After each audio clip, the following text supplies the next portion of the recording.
저는 오늘 이 기독교 신앙의 매우 중요한 부분의 말씀을 종합해서 여러분들에게 전하려고 준비를 했습니다. 기독교의 구원과 영생이 어떻게 가능하냐, 이런 주제로 말씀을 드리겠습니다. 이 세상에는 하나님을 믿는 사람들과 하나님을 믿지 않는 사람들이 살고 있습니다. 딱 두 종류입니다. 그런데 하나님을 믿는 사람들 중에도 바르게 믿는 사람들이 있고 다르게 믿는 사람들이 있습니다. 그런데 언제나 역사를 보면 다르게 믿는 사람들이 더 많았습니다. 예를 들면 가인은 하나님을 믿었지만 다르게 믿었기 때문에 하나님께 거절당했습니다. 하나님을 바르게 믿는 것이 중요한 것이죠. 그 다음에 하나님을 안 믿는 사람들 중에는 무신론자들이 있고 혹은 다른 신을 믿는 사람들이 있습니다. 이 네 부류의 사람들 중에서 하나님이 찾는 사람들은 바르게 믿는 사람들입니다. 성경 말씀을 따라서 바르게 믿는 사람들을 하나님은 찾으십니다. 마태복음 7장 21절에 보면은 예수님께서 이렇게 말씀하십니다. 나더러 주여 주여 하는 자마다 천국에 다 들어갈 것이 아니요 다만 하늘에 계신 내 아버지의 뜻대로 행하는 자라야 들어가리라. 이 바르게 믿는 사람들이라고 하는 것은 하나님의 뜻을 분별해서 그 뜻대로 믿고 행하는 사람들을 말하는 것입니다. 그래서 이 진실한 신앙인들은 항상 기도하면서 내 신앙이 성경의 가르침과 맞는지 늘 점검을 하고 확인을 해야 하는 것입니다.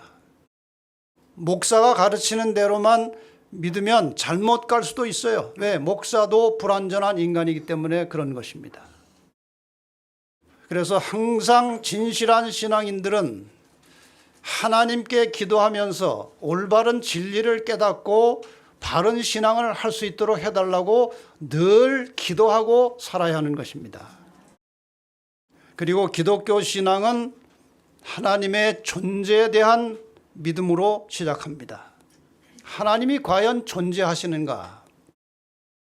그리고 하나님의 존재를 믿음과 동시에 모든 기독교인들은 이 성경을 하나님의 말씀으로 믿습니다. 그것이 기독교 신앙의 기본입니다.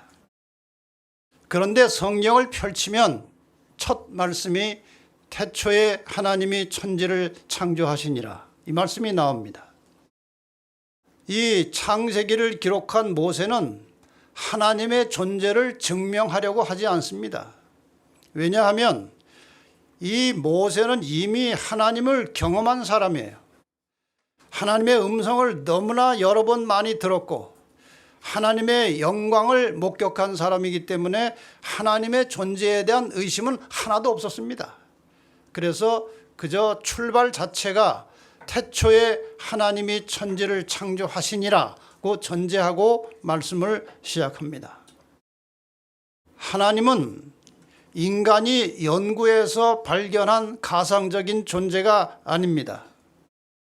하나님은 사람들에게 자신을 계시하시고 나타내심으로 자신의 존재를 사람들에게 직접 알려주신 분입니다. 성경에 많은 곳에 그 사실이 나타납니다. 창세기 18장 1절에 여호와께서 마므레 상수리 숲을 근처에서 아브라함에게 나타나시니라. 하나님이 나타나셨어요. 창세기 26장 2절에 여호와께서 이삭에게 나타나 가라사대, 이삭에게도 나타나셨습니다. 창세기 35장 9절 야곱이 밧단 아람에서 돌아오매 하나님이 다시 야곱에게 나타나사 그에게 복을 주시고 나타나셨습니다. 하나님께서 모세에게 나타나셔서 이런 말씀도 하셨습니다. 내가 아브라함과 이삭과 야곱에게 전능의 하나님으로 나타났으나, 하나님께서 사람들에게 나타나신 것입니다. 이런 말씀 외에도 성경의 많은 선지자들과 인물들에게 하나님이 친히 나타나셨고 말씀하셨습니다. 그래서 성경에 여호와께서 가라사대 하나님이 말씀하시기를, 이런 대목들이 많이 나오는 것은 하나님이 친히 사람들에게 나타나신 것을 증거하고 있는 것입니다. 또 하나님께서는 수많은 사람들 앞에서 집단적으로 나타나심으로 그분의 존재를 확실히 믿고 부인할 수 없도록 하셨습니다. 여러분이 아시는 대로 시내산에서 하나님께서는 이스라엘 민족 앞에 나타나셨습니다. 거기 이 장면을 이렇게 묘사하고 있습니다. 출애굽기 20장 18절로 20절에 뭇 백성이 우레와 번개와 나팔소리와 산의 연기를 본지라, 하나님께서 나타나시는 장면입니다.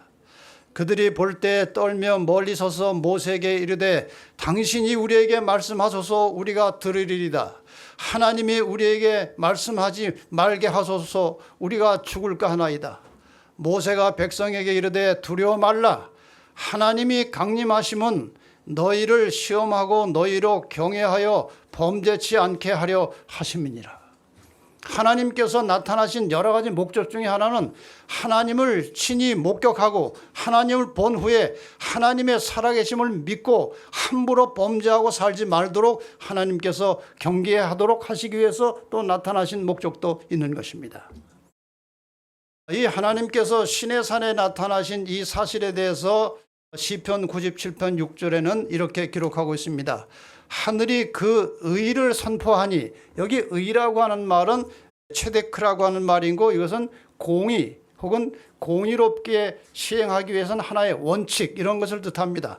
그러니까 하늘이 그 공의의 원칙 10계명을 선포할 때 모든 백성이 그 영광을 보았다, 그렇게 표현한 것입니다.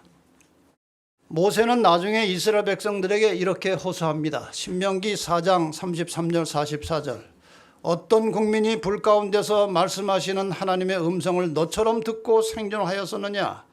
어떤 신이 와서 시험과 기적과 기사와 전쟁과 강한 손과 편팔과 크게 두려운 일로 한 민족을 다른 민족에게서 인도하여 낸 일이 있느냐?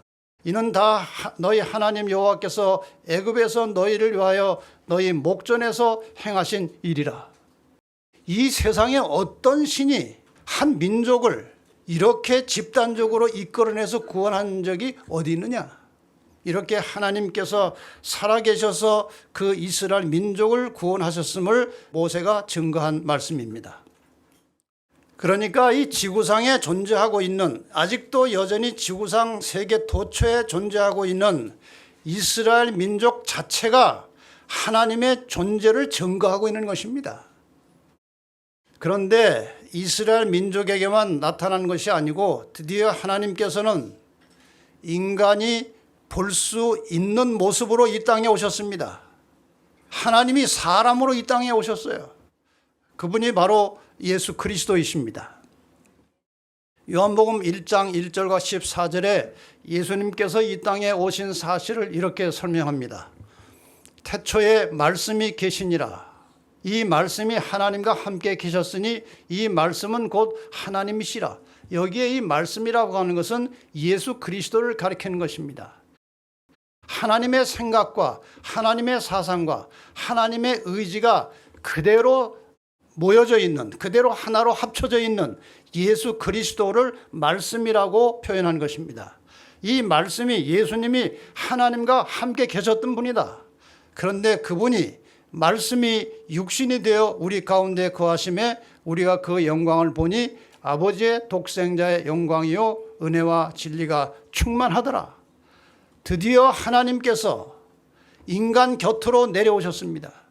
예수 그리스도께서 오셔서 사람과 함께 사셨던 것입니다. 요한복음 14장 9절에 빌립이 하나님을 보여달라고 했을 때 예수님께서 가라사대 빌립아, 내가 이렇게 오래 너희와 함께 있으되 내가 나를 알지 못하느냐? 나를 본 자는 아버지를 보았거늘 어찌하여 아버지를 보이라 하느냐? 내가 하나님이다. 이렇게 해서 이 땅의 모든 사람들은 하나님이 계시지 않다는 사실을 말할 수 없도록 하나님께서 다 장치를 해 놓으셨습니다. 그래서 시편 14편 1절에 말씀하시기를 어리석은 자는 그 마음에 이르기를 하나님이 없다 하도다.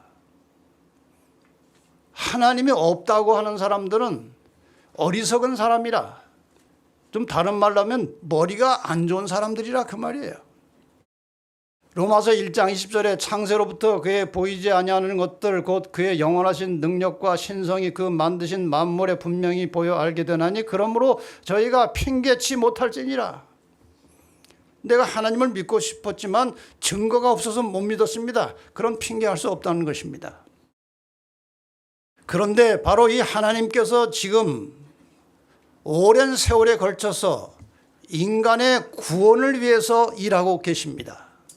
여러분, 우리는 기독교인으로서 이 구원이라는 말을 많이 사용합니다. 그런데 과연 이 구원이라는 게 무엇인가 좀 깊이 생각해 볼 필요가 있어요. 구원이 무엇인가? 몇 성경절 가지고 좀 설명을 드리겠습니다. 로마서 6장 23절에 죄의 삭은 사망이요 하나님의 은사는 그리스도 예수 우리 주 안에 있는 영생이니라. 죄의 결과는 죽는 것이다. 그런데 하나님의 은혜, 하나님의 은사는 그리스도 예수 우리 주 안에 있는 영생이니라. 죽을 인간을 하나님께서는 영생하도록 인도하고 계신다. 그 말씀이에요. 로마서 3장 23절 24절 모든 사람이 죄를 범하였음에 하나님의 영광에 이르지 못하더니 그리스도 예수 안에 있는 구속으로 말미암아 하나님의 은혜로 값 없이 의롭다 하심을 얻은 자 되었느니라. 모든 인간은 다 죄인으로 태어납니다. 결과는 죽는 것입니다. 그런데 이렇게 모든 사람이 죽게 되어 있었지만 그리스도 예수 안에 있는 구속으로 말미암아 하나님이 은혜로 값 없이, 우리가 아무런 공로도 없고 아무것도 한 것이 없으나 값 없이 의롭다 하심을 얻은 자 되었느니라. 이 말씀을 좀 더 깊이 설명을 좀 더 드리겠습니다. 에베소 2장 8절에 보면 너희가 그 은혜를 인하여 믿음으로 말미암아 구원을 얻었나니 이것이 너희에게서 난 것이 아니요 하나님의 선물이라. 그러니까 구원은 우리가 어떤 노력을 해서 선을 쌓아서 얻는 상이 아니고 그냥 하나님께서 거저 주시는 선물입니다. 이것이 구원이에요.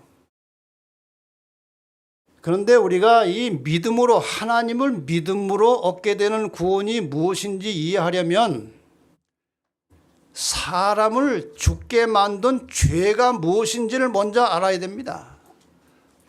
죄의 삭은 사망이에요. 죄를 해결함으로 우리가 구원을 얻게 된 것입니다. 그러면은 과연 사람을 죽게 만든 죄가 무엇이냐 이거예요. 영생하도록 창조된 사람을 죽게 만든 죄가 무엇이냐? 우리가 아는 대로 사람이 죽게 된 최초의 원인은 하와가 선악과를 따먹은 것입니다. 그것이 죽을 죄입니까?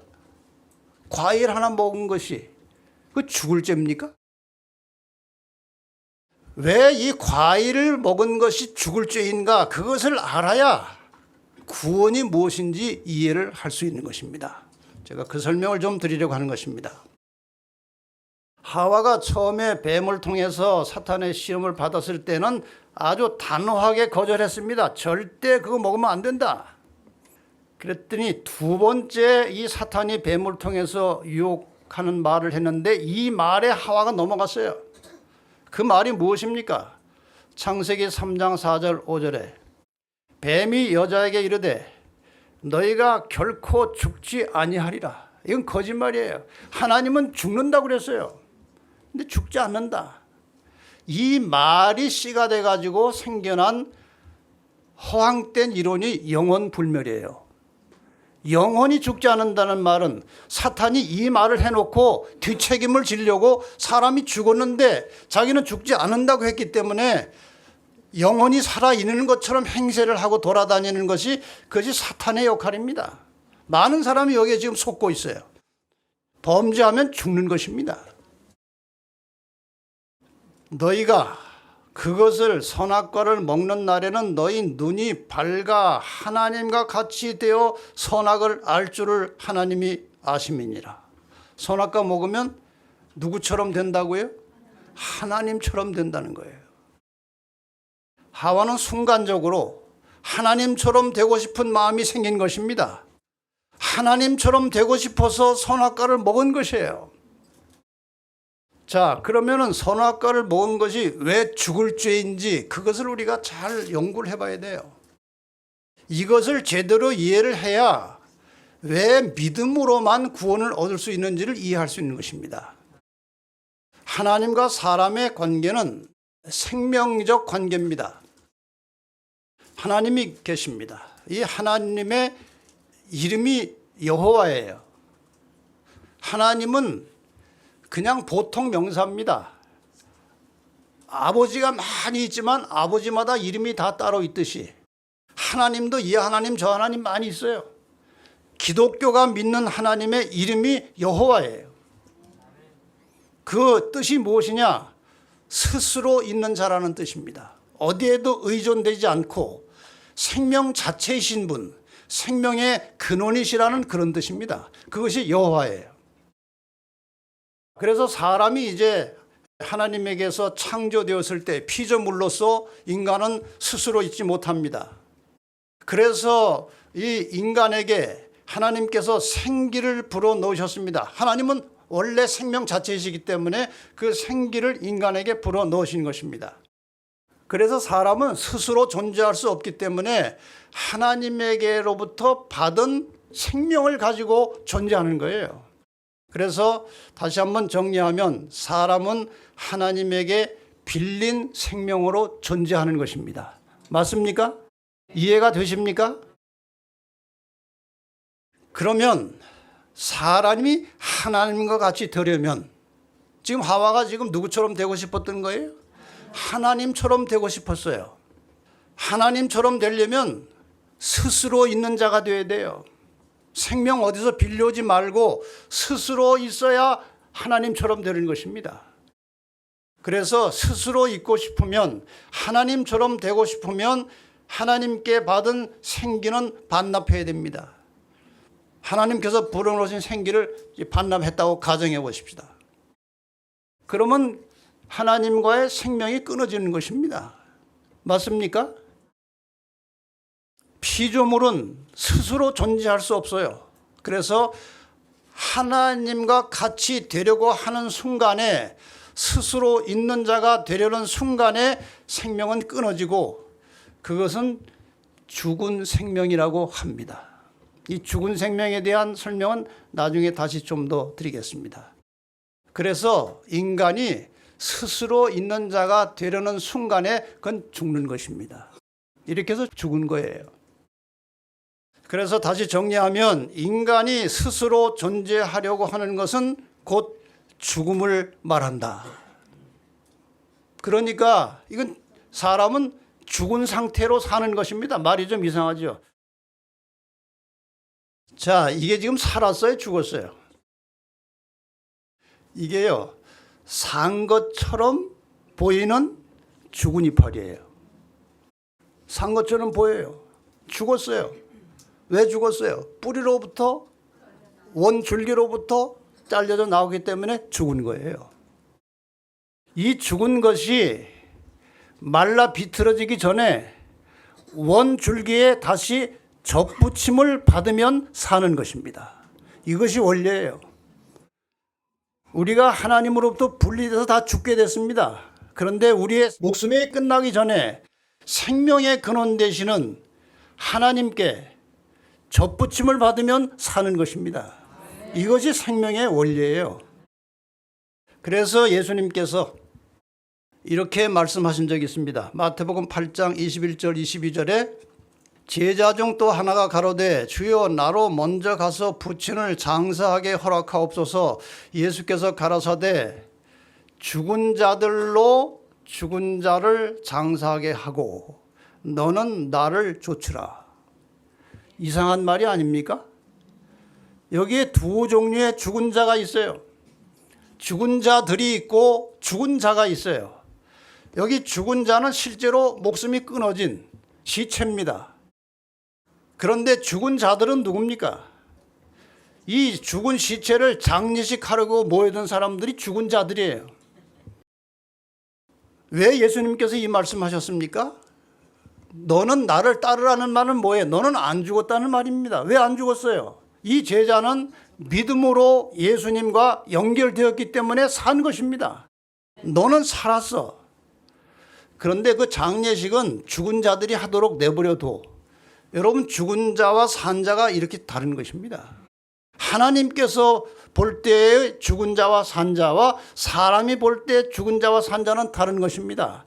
하나님께서 보실 때는 하나님과 믿음으로 연결되지 않은 모든 사람들은 죽은 자들이에요. 자, 그럼 죽음의 원인이 무엇인지 우리가 답을 찾았습니다. 죄의 삭은 사망이라고 그랬어요. 그 죄가 무슨 죄입니까? 살인하는 것입니까? 도둑질하는 것입니까? 이 사람을 죽게 만드는 죄는 하나님과 분리된 죄입니다. 하나님을 떠나서 스스로 존재하려고 하는 것이 죽을 죄입니다. 요한복음 16장 9절 말씀을 잘 보시기 바랍니다. 죄에 대하여라 함은 저희가 나를 믿지 아니하며. 여러분, 이 말씀은 굉장히 중요한 거예요. 무슨 살인하고 도둑질하고 나쁜 일 한 것이 죄가 아니고, 인간을 죽게 만드는 죄는 하나님을, 예수를 믿지 않음으로 하나님과 연결되지 않은 상태가 죄예요. 그래서 우리가 죽는 것입니다. 자, 정리하겠습니다. 죽음의 원인과 생명의 길이, 여기 이제 정리하면 답이 나오겠죠. 제가 지금까지 설명드렸으니까요. 하와는 하나님과 같이 되려고 하다가 범죄했습니다. 하나님과 같아지려면 하나님처럼 스스로 존재할 수 있어야 합니다. 인간이 생명의 근원이신 하나님을 떠나서 스스로 존재하려는 순간에 생명은 끊어지는 것입니다. 그러므로 인간을 죽게 하는 죄는 생명의 근원이신 하나님과 분리되는 것입니다. 이것이 사람을 죽게 만드는 죄입니다.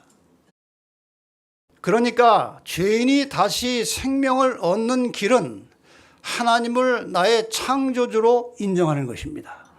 이게 믿음이에요. 하나님이 모든 생명의 근원이심을 시인하고 믿음으로 그분과 연결되는 순간에 살아나는 것입니다. 그리고 하나님과 인간을 분리시킨 그 죄는 예수님께서 십자가의 죽으심으로 갚아주셨습니다. 예수께서 나의 죄값을 대신 갚으셨다는 사실을 믿는 순간에 나는 하나님과 다시 연결되는 것입니다. 그 믿음을 통해서 죄인이 다시 하나님과 연결됨으로 새 생명을 얻게 되는 겁니다. 기독교 신앙에서는 이렇게 된 상태를 구원을 받았다고 말하는 것입니다. 그러므로 구원받는 것은 매우 단순하고 간단합니다. 성경 말씀이 이 모든 내용을 다 증거하고 있습니다. 잘 아시는 요한복음 3장 16절.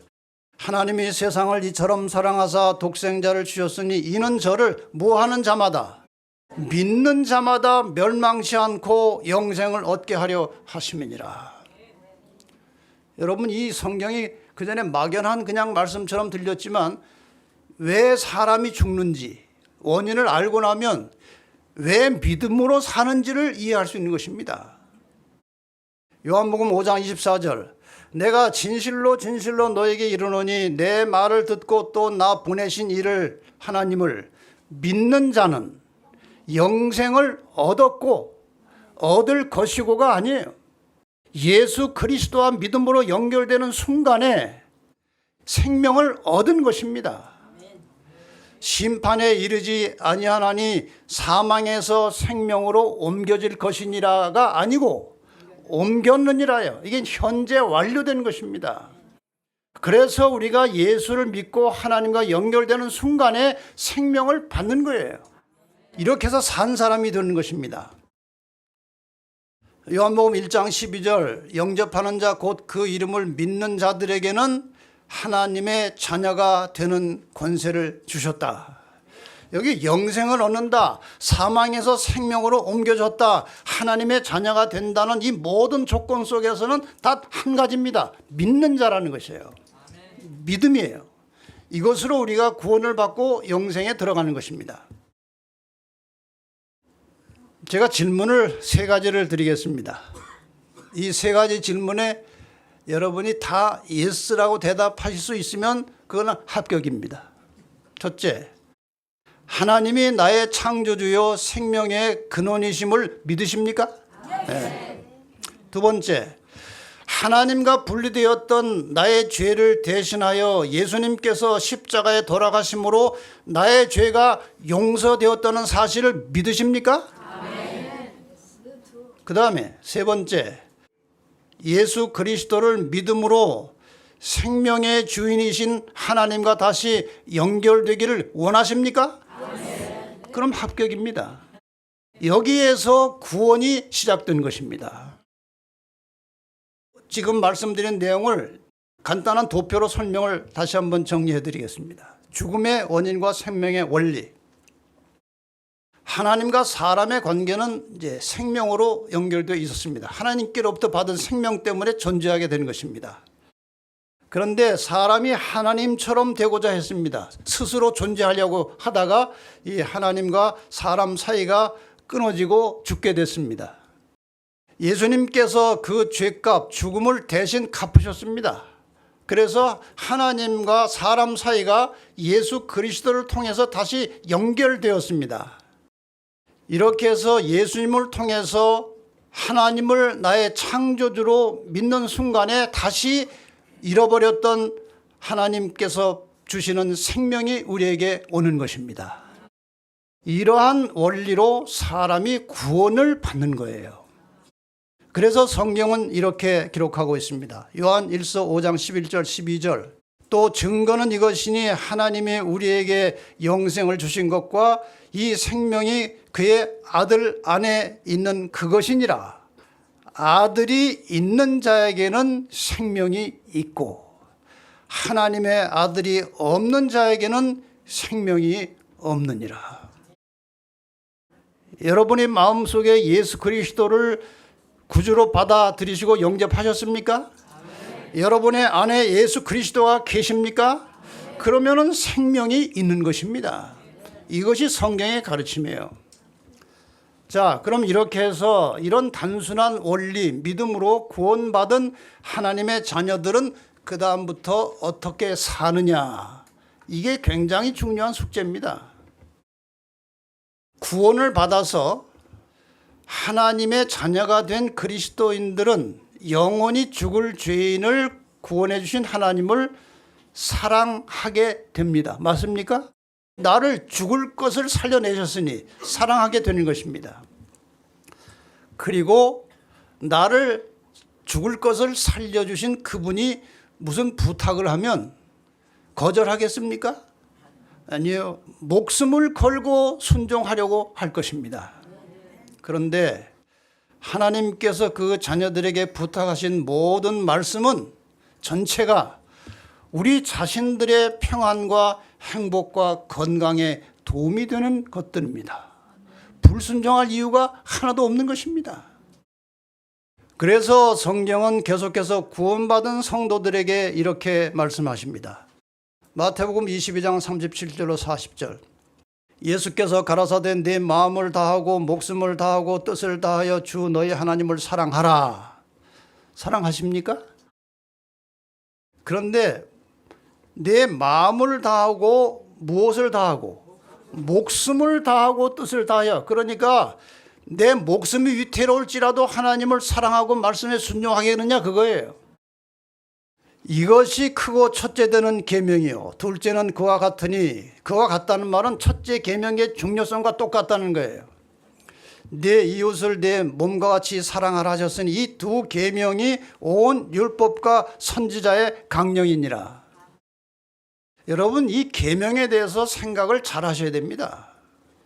요즘 많은 사람들이 예수께서 십자가에 돌아가심으로 율법은 다 폐지되고 계명 지킬 필요 없다고 가르치는 교회가 굉장히 많은데 이거는 너무나 위험한 사상이에요. 출애굽기 20장 9절을 나를 사랑하고 내 계명을 지키는 자에게는 천대까지 은혜를 베푸느니라. 어떤 사람 이건 구약이라고 그래요. 신약 봅시다. 요한복음 14장 15절 너희가 나를 사랑하면 나의 계명을 지키리라. 요한일서 5장 2절 3절 우리가 하나님을 사랑하고 그의 계명을 지킬 때에 이로써 우리가 하나님의 자녀 사랑하는 줄을 아느니라. 이것도 신약이에요. 요한일서 5장 3절 하나님을 사랑하는 것은 이것이니 우리가 그의 계명들을 지키는 것이라. 그의 계명들은 무거운 것이 아니로다. 우리가 진정으로 하나님을 사랑한다면 그분의 말씀에 순종하는 것은 무거운 짐이 아닙니다. 이 모든 하나님의 계명과 말씀을 가장 간단하게 압축해 놓은 것이 여러분이 잘 아시는 십계명입니다. 제가 일일이 드릴 필요 없이 여러분이 너무나 잘 아시는 내용입니다. 이 십계명은 성경 전체에 나타난 인간을 향한 하나님의 뜻을 아주 쉽고 간략하게 요약해 놓은 것입니다. 이 요약을 누가 직접 하셨어요? 하나님이 직접 요약하신 것입니다. 이건 틀릴 수가 없어요. 어떤 사람들이 십자가에서 계명이 폐지되었다고 말하는 사람들이 있습니다만은 지금 여기 보시는 10개 중에서 폐지되어도 괜찮은 법이 있습니까? 나 외에 다른 신을 섬기지 말라 폐지될까요? 우상을 만들지 말라가 폐지됩니까? 하나님 이름을 망령되이 일컫지 말라 폐지될 수 있습니까? 안식일을 개혁하여 거룩히 지키라 폐지됩니까? 안 됩니다. 다른 계명이 폐지 안 되는 것처럼 안식일 계명도 폐지 절대로 될 수 없는 거예요. 부모 공경하라, 살인하지 말라, 간음하지 말라, 도둑질하지 말라, 거짓 증거하지 말라, 탐내지 말라. 어느 것 하나 없어도 되는 폐지되는 계명은 하나도 없습니다.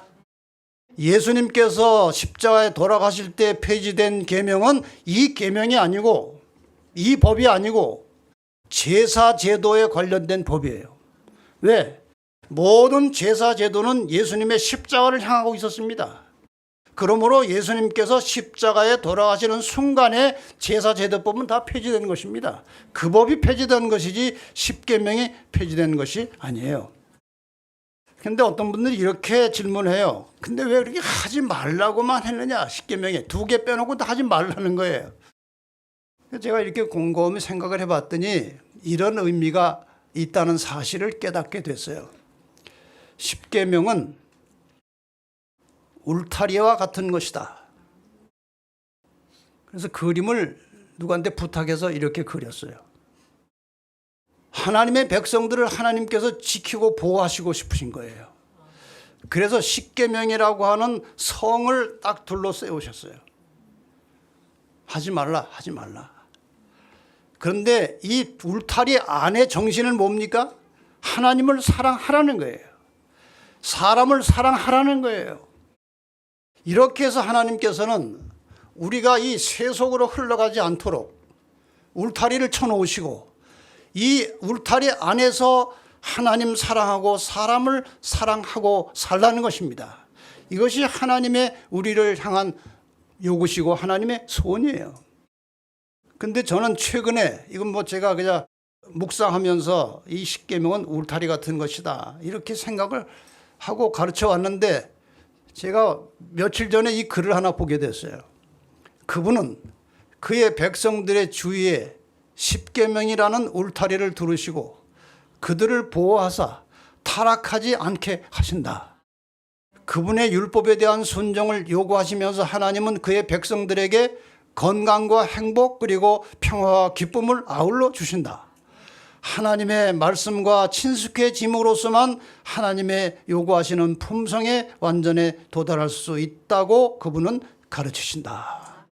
여러분, 우리가 이 십계명이라는 울타리 안에서 하나님 주신 말씀을 신실하게 순종할 때 우리가 건강해지고 행복해지고 평화와 기쁨을 얻게 된다는 것입니다. 하나님의 말씀과 친숙해질수록 우리는 그리스도를 더욱 가까이 닮게 되는 것입니다. 자, 하나님의 백성들이 그분의 계명을 지키면서 하나님의 뜻대로 살아가는 것을 사도 바울은 경건의 연습이라고 말씀하셨습니다. 디모데전서 4장 7절 8절. 망령되고 허탄한 신화를 버리고 오직 경건에 이르기를 연습하라. 연습하라고 하는 말은 실수하고 넘어질 때도 있다는 말이죠. 우리가 하나님의 백성이 되었지만 하나님 뜻대로 살아가는 과정에서 하나님의 말씀에 순종하며 살아가는 과정 속에서 실수할 수 있고 넘어질 수 있어요. 그런데 그거 한번 실수했다고 하나님 백성에서 탈락됐다가 회개하면 다시 백성 됐다가 그럴까요? 그러지 않아요. 넘어질 수 있어요. 연습 과정이니까. 에베소 4장 15절에 보면 오직 사랑 안에서 참된 것을 하여 범사에 그에게까지 자랄지라. 자라나라는 것입니다. 그는 머리니 곧 그리스도라. 예수 그리스도를 우리의 모델로 삼고 그리스도를 향해서 조금씩 자라나라는 거예요. 자라나다가 넘어질 수도 있고 실수할 수도 있고 병들 수도 있어요.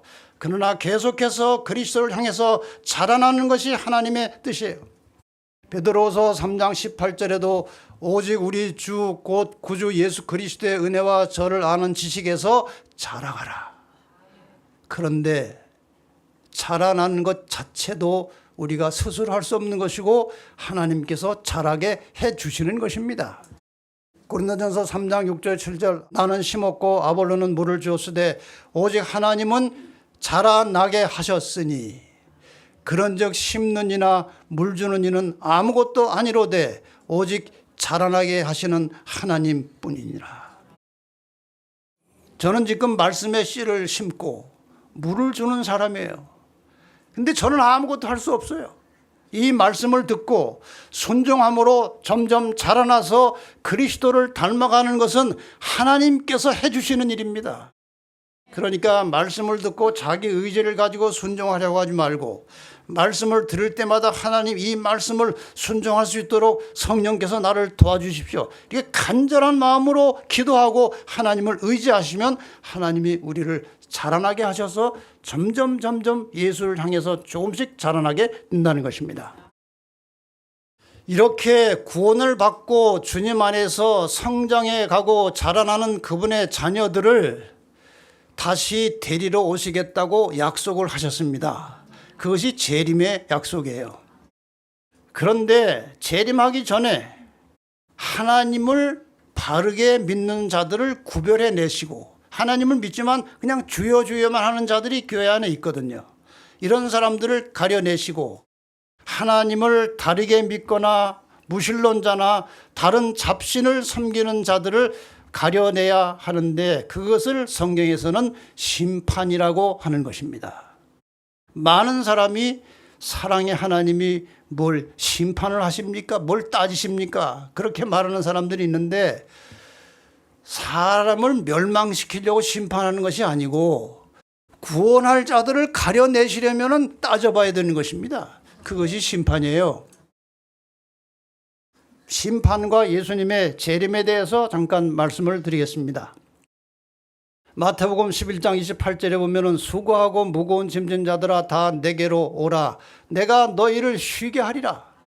하나님께서는 모든 사람이 다 구원받기를 원하십니다.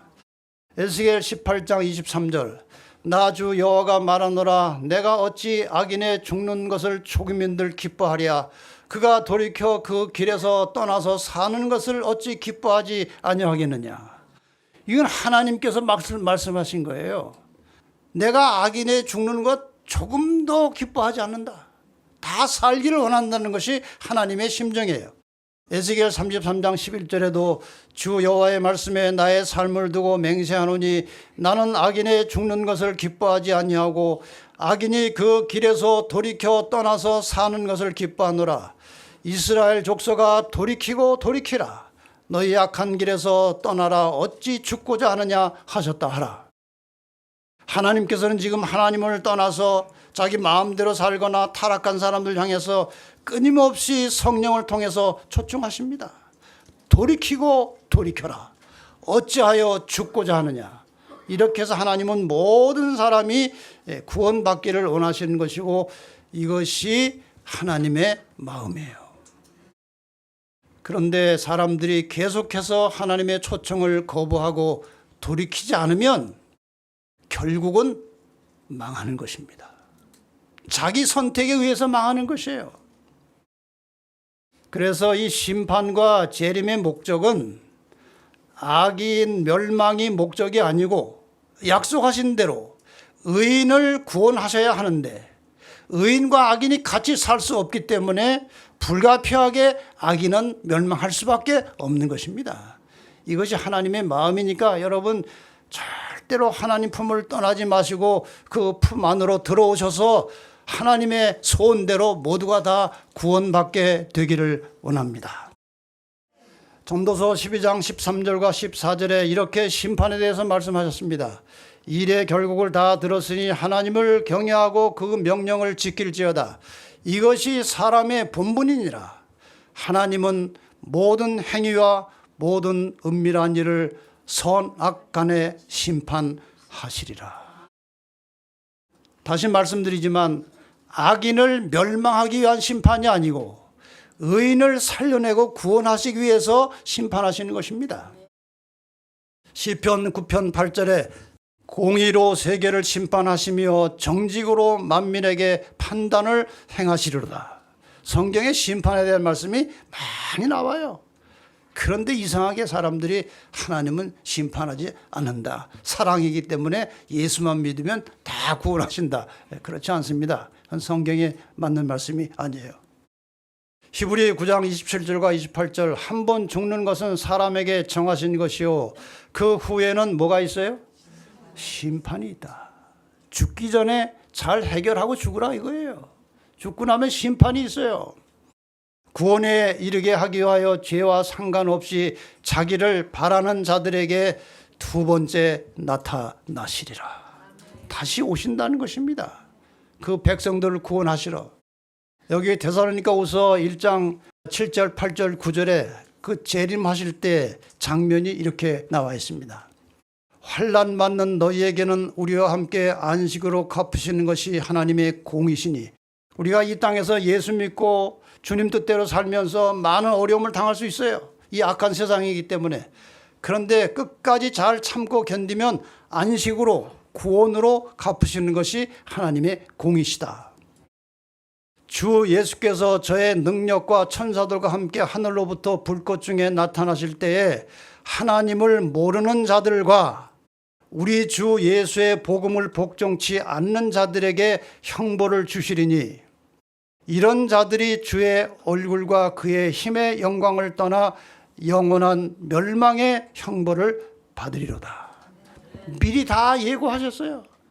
너희가 끝까지 나를 거절하고 믿음으로 나와 하나가 되지 않으면 결국은 죽을 수밖에 없으니까 돌이키고 돌이켜서 나와 함께해서 나의 가족이 되자고 말씀을 하십니다.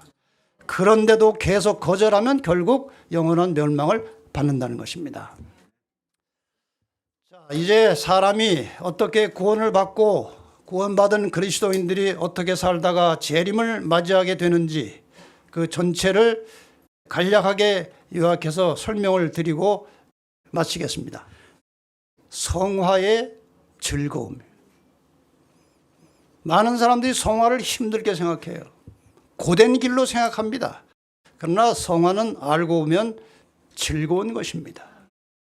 구원이란 믿음의 순간에 얻는 것이고 재림의 시간에는 우리가 다 같이 순간적으로 하나님과 같이 살 수 있도록 완전한 몸으로 영광스럽게 변화가 일어납니다. 이것이 다 순간이에요. 믿음으로 구원받는 것도 순간이고 그리스도의 재림으로 영광스럽게 변화되는 것도 순간이에요. 이 양 순간 사이에 우리가 살고 있어요. 이 과정을 우리는 성화라고 하는 것입니다. 그래서 중요한 것은 구원받은 이후에 예수께서 재림하실 때까지 혹은 그 전에 우리의 목숨이 끊어질 때까지 어떻게 사느냐 하는 것이 대단히 중요한 것입니다. 제가 지금 도표를 하나 이제 가지고 인간의 구원부터 마지막 때까지의 과정을 좀 상세하게 설명을 드릴 텐데 이 도표는 오늘 설교를 위해서 제가 심혈을 기울여서 만들어 놓은 거니까 이 도표를 잘 설명을 들으시면 여러분이 상당히 많은 이해를 하실 수 있을 것입니다. 인간은 죄악 중에서 육으로 태어납니다. 인정하십니까? 그래서 거듭나야 하는 거예요. 처음 태생부터가 우리는 죄악 중에 태어나는 것입니다. 그래서 하나님 나라의 자녀가 되려면 다시 나야 돼요.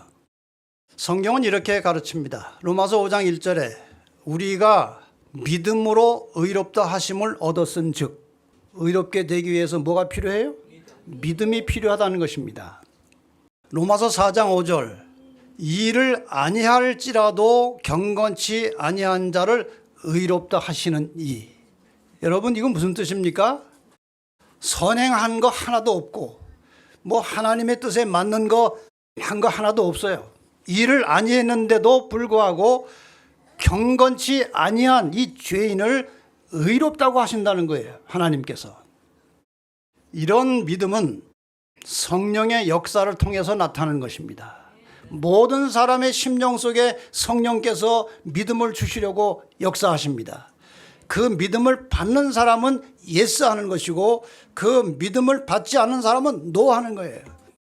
그래서 이 성령의 역사를 통해서 값 없이 하나님께서 우리를 의롭다 하신다는 사실을 믿으면 그 믿음을 통해서 우리가 의롭게 되는 것이고, 이렇게 믿음을 통해서 의롭게 된 것을 신학적인 용어로 칭의라고 하는 것입니다.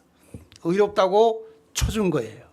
의롭지 않은데 믿음을 보시고 의롭다고 선언하신 거예요. 자, 이 의롭다고 선언되는 순간에 여러 가지 일들이 벌어집니다. 회개하고 침례받고 거듭나고 중생하고 같은 말이에요. 다시 태어나는 것입니다. 이것이 구원을 받은 것이에요. 이것은 위로부터 난 것이라고 말합니다. 하나님의 자녀가 되고 예수님의 형제가 되는 것입니다. 얼마나 엄청난 일이 벌어집니까? 우리의 믿음 하나로 의롭게 되고 하나님의 자녀가 되고 예수님의 형제가 되고 구원을 받는 거예요. 믿음 하나로. 그 다음에 예수님께서 재림하실 때 우리가 영광스럽게 변화되어서 하나님을 대면하여 볼 수 있는 상태로 바뀌는 거예요. 원래 죄인은 하나님을 대면하는 순간에 죽는 것입니다. 그런데 재림할 때 하나님을 대면해서 볼 수 있도록 우리가 바뀌는 거예요. 그래서 이 믿음으로 구원받는 순간에 이 칭의를 통해서 우리는 구원의 영역 안에 들어간 것입니다. 구원받은 성도가 된 것입니다. 자, 이 안에서 일어나는 일들을 성경절 가지고 설명을 드리겠습니다. 그리고 이 칭의와 영화 그 사이를 뭐라고 한다고 그랬어요? 성화. 이건 성령의 역사를 통해서 일어나는 것입니다. 자, 이 성화의 과정을 여러분이 잘 들으셔야 용기가 되고 희망이 있습니다. 성경절 몇 개 보겠습니다.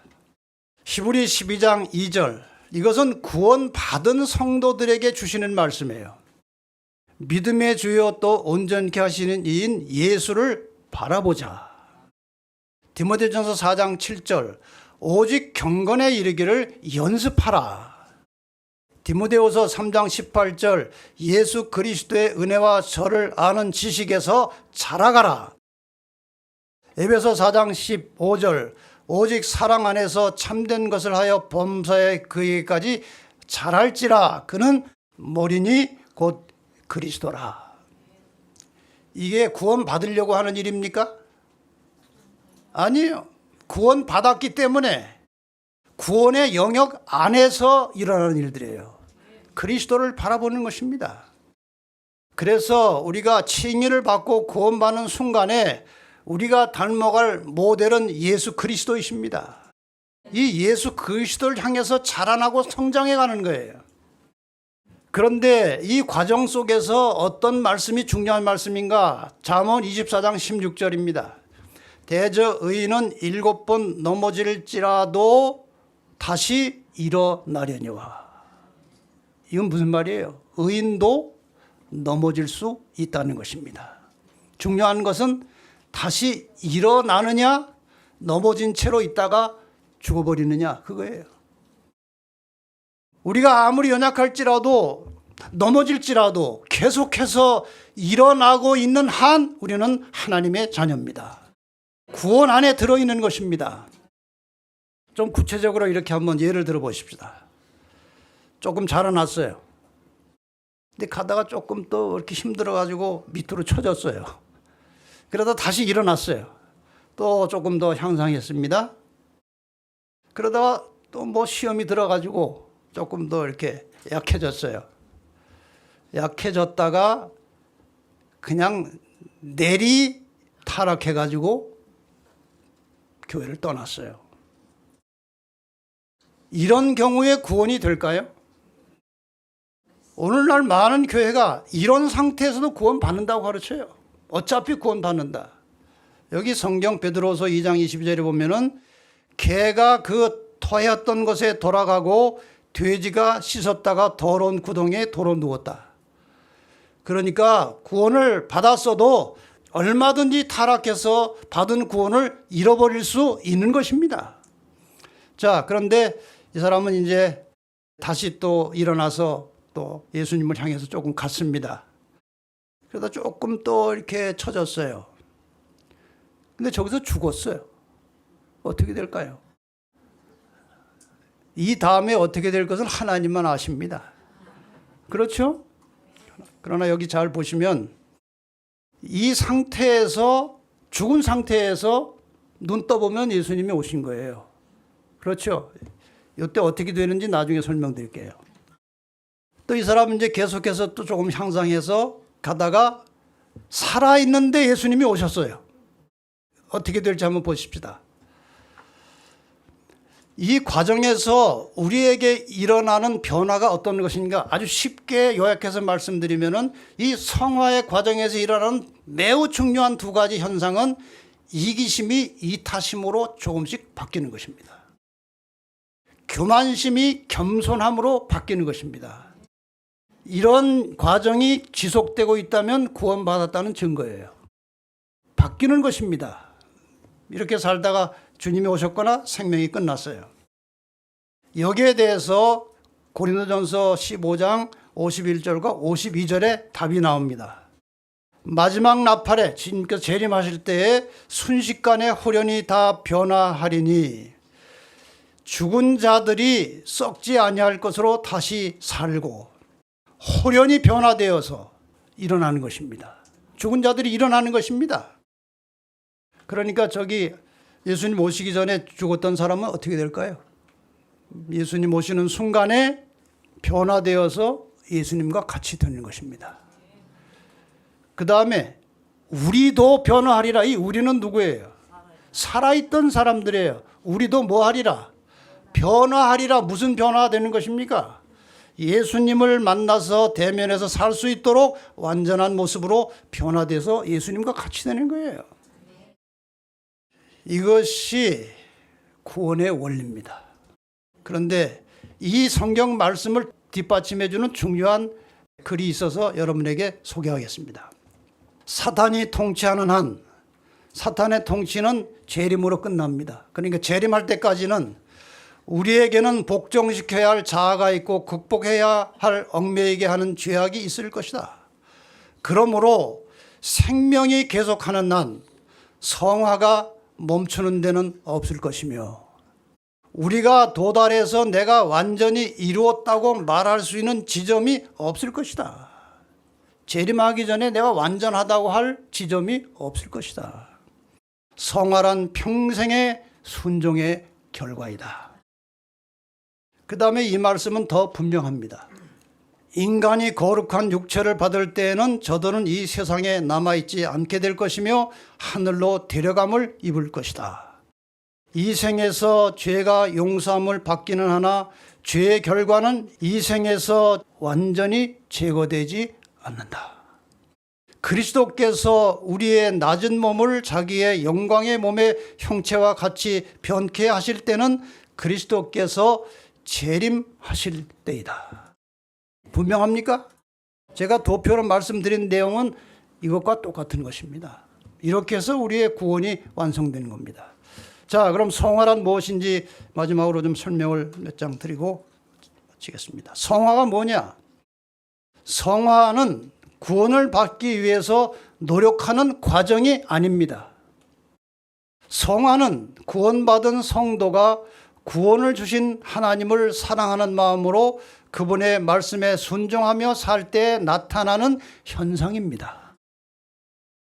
성화의 과정에는 넘어짐과 용서와 변화와 성장이 반복되는 것입니다. 성화의 과정에 넘어짐이 있어요. 그러나 용서가 있어요. 그러면서 변화되고 성장하는 것입니다. 성화의 초기 단계에서는 죄악의 속성을 가진 인간이 하나님의 말씀에 적응하면서 경험하는 통증이 있어요. 죄에 익숙해진 인간이 하나님의 선하신 뜻을 순종하려다 보니까 통증이 있고 고통이 있는 것입니다. 그것을 우리가 금단 증상이라고 합니다. 금단 증상. 예를 들어 볼까요? 이 사람이 담배를 피우는데 몸에 해로운 걸 알면서도 계속 피우게 돼요. 어느 날 결심을 합니다. 끊자 하고 이렇게 금연 결심을 해요. 그래서 담배를 안 피우니까 전에 없던 금단 현상이 일어납니다. 금단 현상이 복잡합니다. 신경과민, 우울감, 불안, 두통, 집중력 감소, 기침, 소화장애, 허기증, 불면, 피로감, 팔다리가 따끔하고 쑤시고 이런 현상들이 일어나는 것입니다. 특히 팔다리가 따끔하고 쑤시는 것은 산소 공급이 정상적으로 이루어지면서 나타나는 현상이에요. 그러니까 좀 힘들어도 어떻게 해야 돼요? 참아야 돼요. 그럼 나중에 정상이 되는 것입니다. 그래서 성화의 과정을 통해서 이기심이 이타심으로, 교만심이 겸손으로, 미움이 사랑으로, 원통함이 용서로, 근심이 기쁨으로, 절망이 희망으로 변화되면 인생의 참된 자유와 평안함이 여기에 있는 것입니다. 이것을 향해서 가는 것입니다. 이것이 성화예요. 그러므로 진정한 그리스도인은 성화의 과정에서 기쁨과 보람을 느끼면서 하루하루의 삶이 즐겁고 행복해지는 것입니다. 이것이 성화의 즐거움이에요. 여기 연이 있습니다. 줄에 매어서 연이 하늘을 날아다닙니다. 이 연이 자기를 속박하고 있는 줄을 끊어버리는 순간에 연은 자유를 잃어버리는 것입니다. 기차가 레일 위에 올려져 있습니다.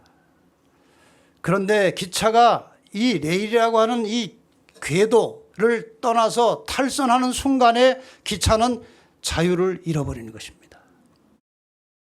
연은 실에 묶여 있을 때 자유롭고 기차는 레일 위에 있을 때 자유로운 것입니다. 그래서 하나님의 백성들은 하나님의 말씀 안에 있을 때 자유한 것입니다. 진리를 알지니 진리가 너희를 자유케 하리라. 이 죄악 세상에서 인간들이 당면하는 모든 불행과 근심과 고통은 하나님께서 사람의 평안과 기쁨과 행복을 위해서 만들어 놓으신 법도를 이탈하여 살기 때문에 나타나는 현상입니다. 그러므로 사람이 하나님의 말씀의 법도 안에 들어와서 순종하며 살면 자유로운 가운데서 진정으로 평안하고 만족스럽고 행복한 삶을 살게 되는 것입니다. 인간의 모든 욕망을 인간적인 방법으로 충족시키는 것은 목마른 사람이 바닷물을 마시는 것과 같아서 계속해서 갈증이 더 심해지고 해소되지 않는 것입니다. 요한복음 4장 13절 14절에 이렇게 주님께서 말씀하십니다. 예수님께서 대답하여 가라사대 이 물을 먹는 자마다 다시 목마르려니와 내가 주는 물을 먹는 자는 영원히 목마르지 아니하리니 나의 주는 물은 그 속에서 영생하도록 솟아나는 샘물이 되리라. 하나님의 말씀을 믿고 그 말씀을 따라서 사는 사람들은 더 이상 인간의 허무함이나 갈증을 느끼지 않을 것입니다. 그 말씀 안에서 만족함과 풍족함을 누리게 될 것입니다. 잠언서에 있는 말씀, 내 아들아 내 말에 주의하며 나의 이르는 것에 내 귀를 기울이라. 여기 이 노란색으로 되어 있는 것은 하나님의 말씀이에요. 내 말에 주의하라. 나의 이르는 말씀에 내 귀를 기울이라. 말씀을 내 눈에서 떠나게 말며 내 마음속에 지키라. 그것을 말씀을 얻는 자에게 생명이 되며 그 온 육체 건강이 됨이니라. 무릇 지킬 만한 것보다 더욱 내 마음을 지키라. 생명의 근원이 이에서 남이니라. 여러분 마음속에 하나님의 말씀을 담고 사시면 그것이 생명이에요. 그것이 사는 길입니다. 끝으로 이 성경절 하나 보십시다. 히브리 9장 28절, 이와 같이 그리스도도 많은 사람의 죄를 담당하시려고 단번에 들이신 바 되셨고, 이것이 기독교에서 말하는 구원의 길입니다. 그리스도께서 십자가에 돌아가심으로 우리의 구원이 이루어진 것입니다. 구원에 이르게 하기 위하여 죄와 상관없이 자기를 바라는 자들에게 두 번째 나타나시리라.